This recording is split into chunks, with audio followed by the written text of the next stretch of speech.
Assalamualaikum, Sugeng Rawuh pamirsa. Selamat datang kembali di resep Ulin Nama. Di video kali ini saya akan berbagi resep olahan kototan daging sapi kurban yang biasanya hanya dimasak tumisan ataupun krengsengan. Kali ini akan disulap menjadi camilan yang enak banget, bisa dibuat stok frozen food atau bisa juga dibuat ide jualan. Sekarang mari kita buat bersama-sama. Langkah pertama, persiapkan terlebih dahulu 11 siung bawang merah goreng, 5 siung bawang putih goreng, dan 2 butir kemiri. Ditambah dengan 2 helai potongan batang daun bawang dan 4 siung bawang putih mentah. Tambahkan sedikit air lalu blender atau chopper sampai halus. Langkah selanjutnya, persiapkan kototan daging sapi yang sudah dipotong-potong kecil seperti ini. Di sini saya menggunakan 500 gram kototan daging sapi. Kototan daging sapi ini saya peroleh dari sisa-sisa daging kurban yang sudah diambil bagian full dagingnya. Untuk full dagingnya, insya Allah besok saya buatkan bakso sapi anti gagal dari daging kurban.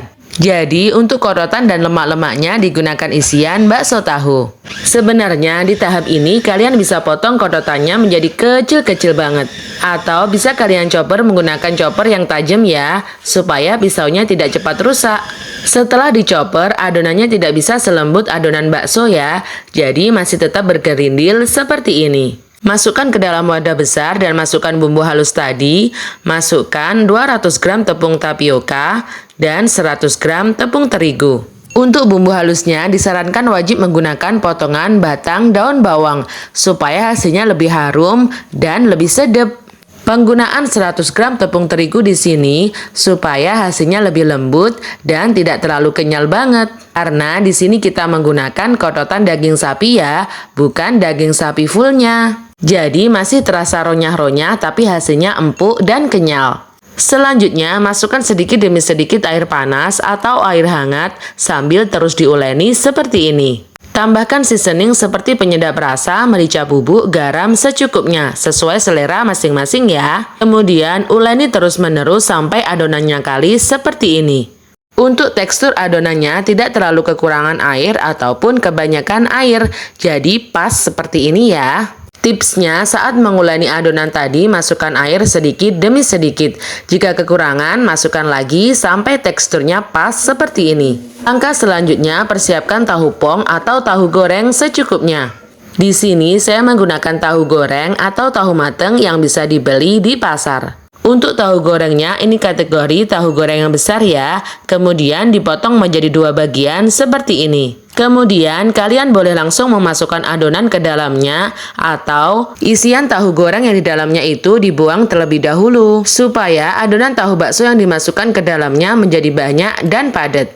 Kemudian bagian atasnya dikerat-kerat menggunakan garpu seperti ini ya. Selanjutnya adalah bagaimana isian dari tahu gorengnya dikerok-kerok atau dikeluarkan terlebih dahulu. Setelah isian dari tahu gorengnya dikeluarkan, kemudian masukkan adonan ke dalamnya.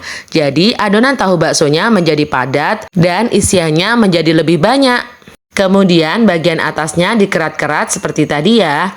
Kalian sebenarnya boleh mengkerat-kerat seperti ini ataupun tidak juga. Karena nanti hasil akhirnya setelah dikukus adonannya menjadi bergerindil. Sedikit mirip seperti halnya bakso urat ataupun bakso dari tulang rangu. Ulangi hal yang sama sampai adonannya habis dimasukkan ke dalam tahu gorengnya ya. Tahu bakso dari kototan daging sapi ini rasanya enak banget.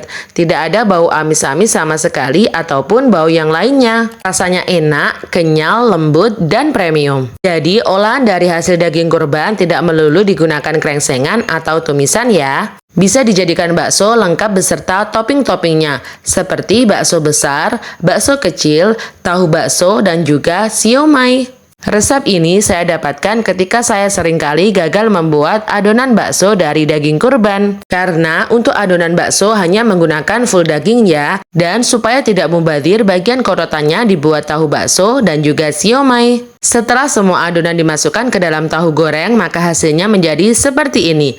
Kemudian masukkan ke dalam kukusan, lalu kukus sekitar 20 menit sampai 30 menit.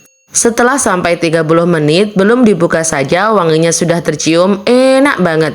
Wangi-wangi sedap, gurih, dan menggiurkan. Jika camilan ini digunakan untuk ide jualan, kalian bisa mengemasnya ke dalam plastik mika seperti ini. Tambahkan saus pedas lalu rekatkan menggunakan staples. Atau bisa dimasukkan ke dalam kotak tinwall untuk jumlah tahu bakso yang lebih banyak.